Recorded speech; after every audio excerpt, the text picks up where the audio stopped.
I don't even know what to say.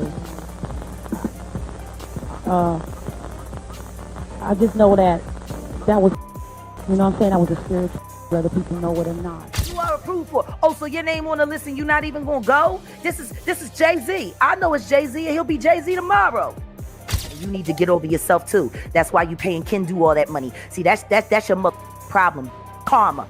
You ain't nothing but hood rat who sat there and has tried to get in the way of people who were great. It seems like Mary J. Blige might know more than she's letting on when it comes to Jay-Z. Word on the street is she's seen firsthand how young artists got played under his watch. And today we're talking about Jay-Z. Woo! This was an insane headline yesterday. He is being accused of raping a 13-year-old girl in a Diddy lawsuit. But there's more. Mary J. Blige just stepped into the mix. And now everyone's wondering, what does she know? And how is she tied to all this drama?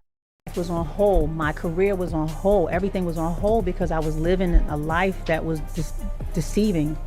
I thought I was with someone that I knew and I wasn't. So my life was on hold. The rumors are getting louder. Did Mary go through the same thing? Has she just been waiting for the right moment to spill her own truth? Let's dive in. Jay-Z's latest lawsuit has sent shock waves through the industry.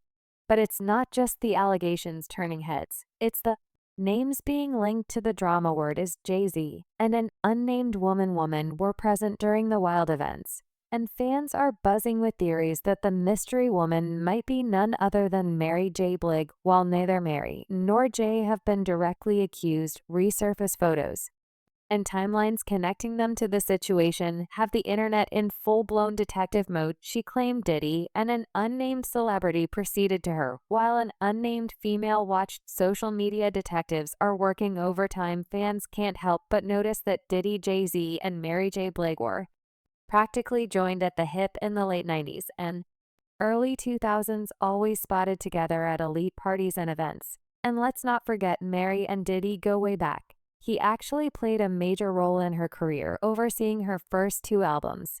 And then when I met him, he was the complete opposite, and he was such a good thing for me because I needed what he had at some point. Though things went south between Mary and Diddy, and she admitted it was on her. She once said, the reason we split up is me not understanding the business the way I needed to understand it. At the time, he had a label, he had a female artist, he had Biggie. But during that time, I was really dogging myself. I was a mess on D. Any smart man or businessman would have moved away from me. It felt like he was becoming distant. But looking back, I now understand why I wasn't delivering properly. I wasn't taking care of my health. So how can he roll his dice on me? Looking back, it might have been a blessing in disguise that Mary never officially signed with Bad Boy. But that doesn't mean she walked away without scars. There have been whispers for years that she went through some dark times while rolling with Diddy. Even in her Amazon documentary, she admitted there are things she's been through that she'll never reveal. And of course, fans wasted no time speculating. Could those hidden struggles be tied to her time with Diddy and Jay-Z? As of now, Mary J. and Diddy seem tighter than ever. In early 2023, Diddy even showered her with praise, telling people Mary J. Blige is one of the greatest storytellers in R&B history. She created a lane for women around the world to speak their truth to power. So nobody deserves this success more than her. Mary has also called Diddy her bestie and mentor. But not everyone is convinced. Some believe all this love and admiration is just a cover-up for what she really went through during her time with him, given Diddy's long-standing reputation for being manipulative. There's speculation that their affectionate relationship might be masking some deep scars. In a revealing interview with Rolling Stone, Mary even admitted that Diddy wasn't just unfaithful when they were romantically involved. He also took credit for her work and manipulated her into signing bad contracts. My life is probably my darkest album. At one of the darkest times I've had. Most of the times I was just depressed and didn't want to live. I had BL shared that back when Diddy was known as Puff Daddy, he lured her in with charm and charisma.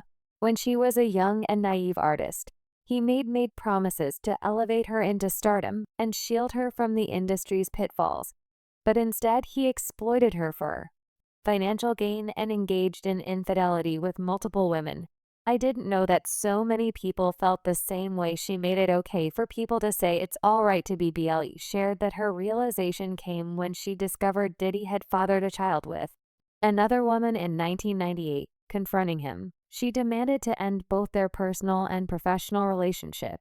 But he refused to let her go. He begged me to stay with him. He said he loved me, and he would change. He said he needed me, and he couldn't do without me. He said he would give me everything I deserved, Blige recounted.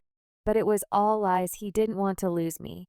Because I was his golden goose. I was making him millions of dollars. I was his ticket to fame and fortune. Blige recounted her struggle to break free from Diddy's grip, revealing that he made it incredibly challenging for her. She claimed he threatened to sue her, blacklist her, tarnish her reputation, and even physically harm her if she tried to leave him. He was a powerful man in the industry. He had connections everywhere. He had lawyers, bodyguards, hitmen. He had people who would do anything for him. BL shared, he told me that if I ever left him, he would make sure I never worked again. He told me that if I ever spoke out against him, he would make sure I never lived again. Living in fear for years, Blige finally found the courage and resources to sever ties with Diddy in 2001. She hired new lawyers, managers, and producers to assist her in rebuilding her career and reclaiming her identity. It's something really powerful by inspiring each other to want to live to see. Mary J. Blige opened up about her journey to healing, revealing that she turned to therapy, spiritual guidance, and sobriety to overcome the trauma and endured at the hands of Diddy. I had to fight for my life. I had to fight for my freedom. I had to fight for my dignity, she shared.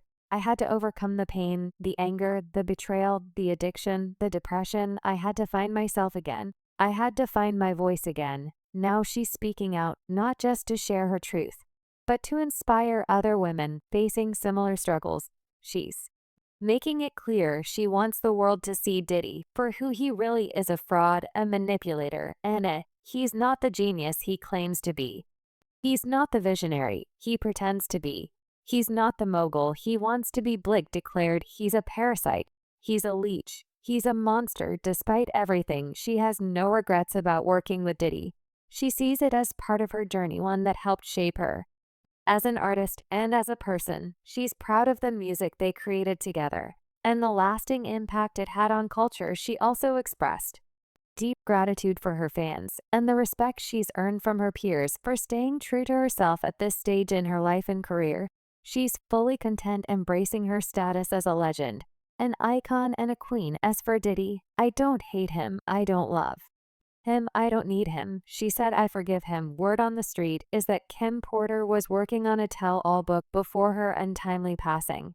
And if the rumors are true, it was set to spill some serious tea, including some jaw-dropping details about Mary J. Blige. This book, which has been whispered about for years, reportedly dives deep into Kim's life and the wild experiences she had while being around Diddy. According to sources, it reveals how Kim allegedly did some unusual things to keep Diddy happy, all while secretly dealing with heartbreak and betrayal. It also claims that she stepped in multiple times to shield Blige from messy encounters with Diddy, warning him about certain places, and even intervening when necessary.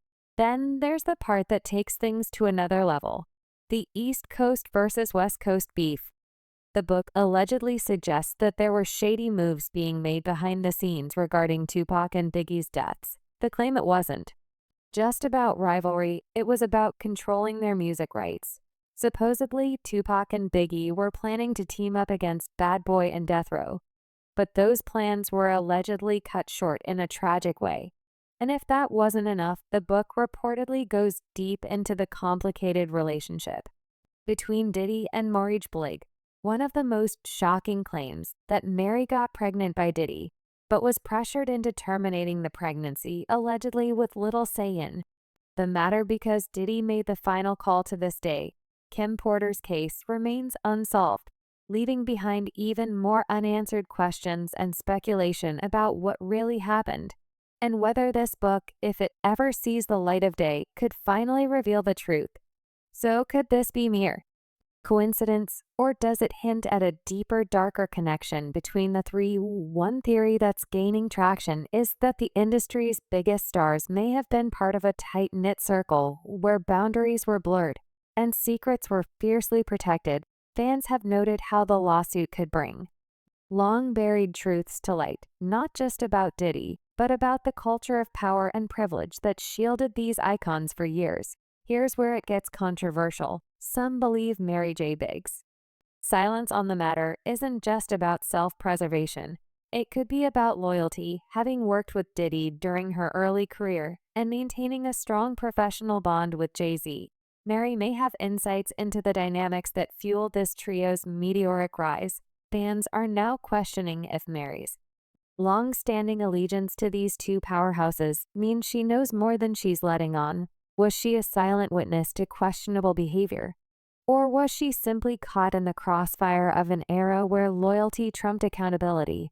The questions are piling up, and Mary's lack of comment is only adding fuel to the fire. One person wrote, "Now I understand it more." In Atlanta, radio hosts and other entities were propping up Mary J. Blige as the new Queen of Soul, LOL. And Beyoncé was proclaiming herself as the new Queen of Soul again, LOL. There'll never be another Queen of Soul, because the soul music era has gone, so they both failed. But it also tells me that Diddy and Jay-Z wanted to keep Mary J. Blige in check. But Aaliyah had to go. She also was a threat to Beyoncé. This is what I got from all this. Let's talk about the infamous photos. Partygoers from the early 2000s have described a hedonistic scene where A-list celebrities mingled with impunity. Mary, Jay-Z, and Diddy were often seen together, radiating an aura of untouchable stardom. Fans are scrutinizing these images as potential proof that the three were closer than anyone realized, and perhaps closer than they'd like us to remember. Mary J. Blige is allegedly on a freak-off tape with Diddy. It's been going around all over TikTok that Mary J. Blige is in a freak-off tape with Diddy, and she's saying that this was her rite of passage. Could these be just harmless throwback photos? Or are they clues to something bigger? Social media detectives are dissecting everything from the body language to the exclusivity of these gatherings, painting a picture of an industry inner circle that played by its own rules. One theory making waves suggests that Diddy, Jay-Z, and Mary J. Blige were part of a gatekeeper culture that dominated the music industry for decades. The idea this elite circle didn't just control careers, they also protected themselves from scrutiny, making sure certain secrets never saw the light of day. A lot of people have always wondered about Mary J. Blige, and they feel like she is in on some shit because she has never opened her mouth, and she has been with. When you add in Mary J. Blige's collaborations with Jay-Z and her continued presence at the top of the industry, it's no wonder fans are starting to connect the dots. Some are revisiting old interviews and lyrics, LYCS hunting for hidden clues about what Mary might have seen or even experienced during her time in the inner circle. It seems like Mary has also observed the circumstances surrounding Aaliyah's tragic fate. Aaliyah had her name linked with Jay-Z for an extended period. Mary at one point expressed a belief in foul play regarding Aaliyah's death, and reportedly conveyed a sense of foreboding, indicating that she thought she knew she was next. In her words, quote, "It was just that when I saw her die, that's when I discovered the fact that I'm next." Blige said, "I don't know how or when, but I'm next. I don't know what kind of freak accident they're going to put me in, or what kind of overdose of H they're going to sort out. But at the end of the day, I knew I was next. I just thought I'm scared." The choice of words appears quite precise, suggesting that Mary may have a keen understanding of how certain individuals are targeted or harmed. There is an assertion that Aaliyah's death was not accidental, indicating a belief in intentional circumstances surrounding her tragic demise. During a recent interview, Damon Dash, a former confidant of Jay-Z, shared some surprising insights into Jay-Z's prior involvement with Aaliyah. Dash suggested that Jay-Z's intentions towards Aaliyah may have been dubious from the outset. Furthermore, he made the shocking claim that Jay-Z had a hand in Aaliyah's association with R. Kelly. Is he bitter? Obviously. Yeah, he felt the Dame Dash has openly criticized Jay-Z for their past collaborations with R. Kelly on joint albums, such as The Best of Both Worlds in 2002 and its sequel Unfinished Business in 2004. In a recent appearance on the That's F Up podcast, the co-founder of Rockefeller Records discussed Jay-Z's professional association with R. Kelly, who had previously married a 15-year-old Aaliyah in 1994 when he was 27. Dame Dash, who had a close relationship with Aaliyah about a year before her untimely death in 2001, expressed his disapproval of Jay-Z's decision to work with R. Kelly. He shared his disbelief, stating, "I just couldn't believe he did a project with R. Kelly, knowing that he'd are my girl." Dash emphasized his stance by adding, "I was like, just don't put my name on that. I don't want no money from that. If it is, put it to AIA Foundation." Highlighting the repeated collaboration, Dame Dash pointed out like they did this twice, referring to Jay-Z and Kelly's second collaborative project. Everybody was getting at Aaliyah, bro. Right. She was like, she'll go to dinner with a but she wasn't going to just be smashing. So that was like the... Damon Dash mentioned that he put forth his best effort in pursuing Aaliyah, only to later discover that Jay-Z had also shown interest in her. He expressed his initial frustration upon learning this, saying, "I wasn't aware that Jay was also interested." He mentioned that the situation became complicated, as they were both vying for her attention. Eventually, they both encountered each other, and the outcome was a lengthy and calm story. Yeah, I think he's where he belongs. I mean, I know Aaliyah, so I know what he did. I can't. The music executive went on to disclose that Jay-Z had become noticeably resentful once he discovered that Damon was pursuing Aaliyah. Damon explained that he had some feelings about it, but it was common knowledge people tried to act like he was really involved with her, although he was sending gifts and making romantic gestures. He was reaching her. So they were both putting in a lot of effort. And we coincidentally found themselves in the same house on the 4th of July.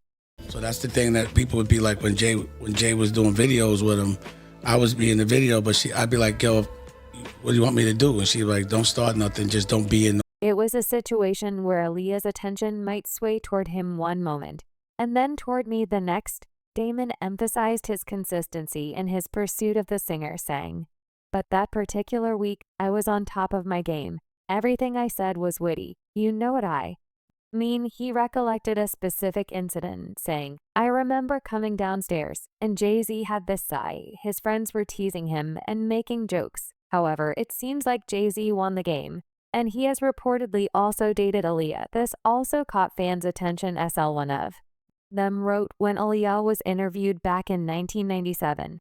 She stated that she still admired R. Kelly. There were never any signs of trauma coming from her when asked about her alleged marriage with Robert. Additionally, from what Dame is saying, Aaliyah never said anything pertaining to what he believes R. Kelly did to Aaliyah right before she died. She was jamming to R. Kelly and Jay-Z's song Not Guilty at her listening party. Another one added, "I wish she would have went with her gut and never got on that plane and wait for another flight. I legit loved her music and her dancing when she died. I was so sad and like, no, why her lord? Why rip Aaliyah? She was such an amazing singer." One more person penned her emotions, as I'm surprised at all the comments stating R. Kelly was railroaded when there was an insurmountable amount of evidence against him.